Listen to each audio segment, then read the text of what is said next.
Run a marathon.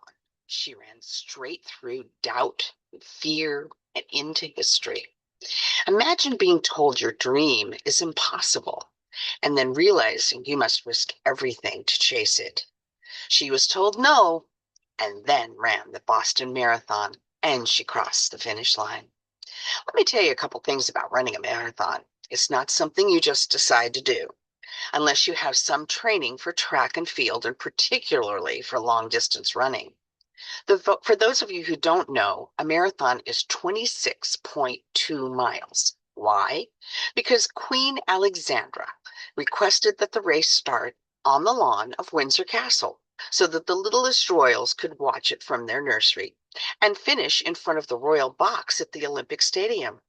That distance just happened to be 26 miles and 385 yards to be exact.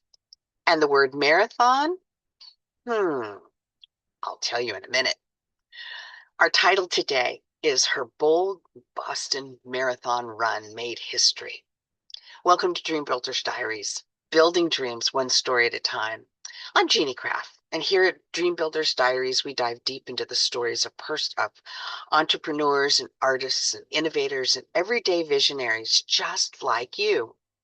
We believe that every dream starts with a story worth telling, and by sharing these stories, we aim to empower you to create your own dream and the story behind it. But before we get started, grab a paper and a pencil if you don't already have one. Inspiration, ideas, and dreams come and go very quickly. Jot yours down. Don't let yours get away. They tried to stop her. She finished the Boston Marathon anyway. This isn't just a marathon story. It's about what happens when belief outruns being told no and the fear that that could bring. When she applied to run the Boston Marathon in 1966, they rejected her, saying, well, women aren't physiologically able to run a marathon, and we can't take the liability. It wasn't the first time rejection had come to her. She had a much bigger mission than to simply finishing a marathon. Then, this is 60 years ago as of this writing, on the day of the marathon, Bobby Gibb had scoped out the course. She knew exactly where it was supposed to go. She had ridden a bus for 4 days and 3 nights just to be there. Then she found a great place to hide in the forsythia bushes waiting for the race to begin. When about half the runners had gone past, she jumped in. She wore her brother's Bermuda shorts, a pair of boys' sneakers, a bathing suit, and a blue sweatshirt. As she took off in the swarm of runners, Gibbs started to feel herself becoming overheated, but she couldn't remove her hoodie. It was just too hot. But she kept running.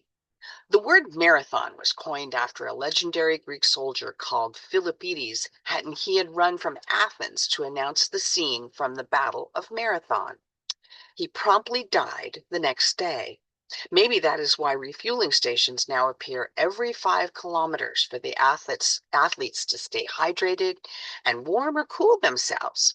I'm sure that day Bobby Gibb would have welcomed a hydration station. I knew if they saw me, they were going to try and stop me, she said. I even thought I might be arrested. I still took the risk to run.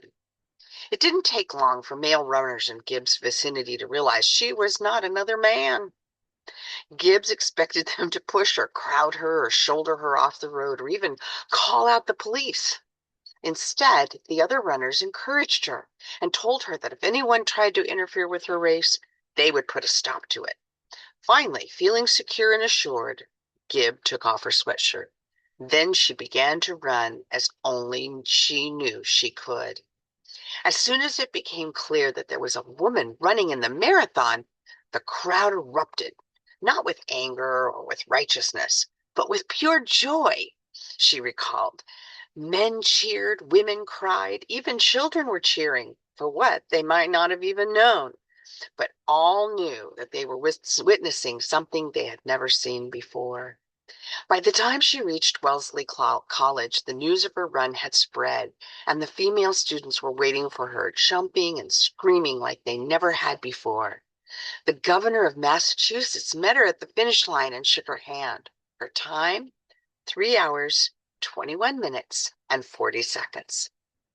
The first woman to ever run the marathon had finished in the top third of all the runners. Her run crashed the misconceptions that women could not run for long distances. And those misconceptions about women's athletic capabilities have now reformed not only the Boston Marathon, but the Olympics. What's more, Roberta Louise Gibb went on to become the first woman to run the entire Boston Marathon. And in 1996, 30 years after she ran the race from the bushes, Bobby was retroactively recognized as the woman who finished first in the Pioneer Women's Division Marathon for the years 1966 to 1971. She also went on to sculpt the 12-inch bronze figurines of a ponytailed female running that were given as trophies to the top 3 women marathoners in the U.S. Olympic trials in 1984. She believes a legacy of helping the world to overcome prejudice against women in sports, especially women who run. In 2026, the 130th Platinum Marathon was run on Patriots' Day, April 20. The Boston Marathon's 30,000 runners took their place on the starting line. There was a new design to the awards, so anticipation was great. And so was the weather. The winner of the women's race was a defender of her title from last year in the professional division. Sharon Lokiti now can sport both designs of the Boston Marathon Award for the first place for a woman with a time of 2 hours, 18 minutes, and 51 seconds. Why this diary?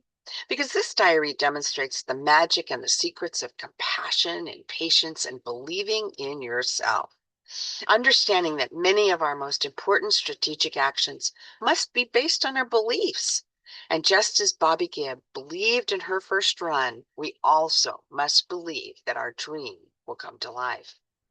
I also share this diary because this powerful diary celebrates the virtues of endurance and courage in the moments that may mean taking a risky chance.